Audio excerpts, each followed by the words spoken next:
വിളിക്കുന്ന ഒരു പേര് ഉണ്ട്, മദ്രസ പൊട്ടൻ. മദ്രസ പൊട്ടെന്നോ? അല്ലേ? അതെന്താ ശരിക്കും അങ്ങനെ വിളിക്കാൻ കാര്യം? ഞാൻ പഠിച്ചു, ഞാൻ ദർശി പഠിച്ചില്ല. അപ്പൊ യത്തീം കുട്ടിയാണോ? ഞാൻ എത്തിയമോ? ഉമ്മല്ലേ? അല്ലെ, ഉമ്മയുണ്ട്, പക്ഷെ ഉപ്പയില്ല. ഉപ്പ ഒഴിവാക്കിയതാണ് ചെറുപ്പത്തിലെ. എനിക്ക് 5 വയസ്സുള്ളവരും ഒഴിവാക്കിയതാണ്.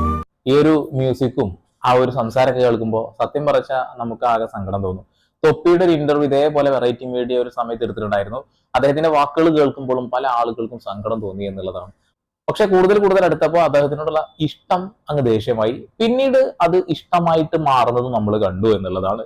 അതങ്ങനെയാണ്. ഇപ്പൊ ഈ ഒരു പയ്യന് 19 വയസ്സായിട്ടുള്ളൂ. ഇപ്പൊ തൊപ്പിയുടെ കൂടെയാണ് ആളുള്ളത്. കാണിച്ചു കൂട്ടുന്ന കുറച്ച് കോപ്രായത്തരങ്ങൾ സത്യം പറയട്ടെ എന്നെ പോലുള്ള ആളുകൾക്ക് ഇഷ്ടപ്പെടില്ല. പക്ഷെ ന്യൂ ജനറേഷൻ ആളുകൾക്ക് അത് ഇഷ്ടപ്പെടുന്നു എന്നുള്ളതാണ്. അതായത് മതപരമായിട്ടുള്ള പല അവഹേളനങ്ങളും നടത്തുന്ന ഉസ്താദുമാരുടെ വേഷം കെട്ടിക്കൊണ്ട് ലൈവിൽ ഓരോന്ന് പറയുന്ന വൃത്തികേടുകൾ പറയുന്ന ഒരു പ്രവണത. ഇപ്പൊ നമുക്ക് ഏതൊരു മതത്തെയും വിശ്വസിക്കാം, വിശ്വസിക്കാതിരിക്കാം. അതിനെ അവഹേളിക്കുക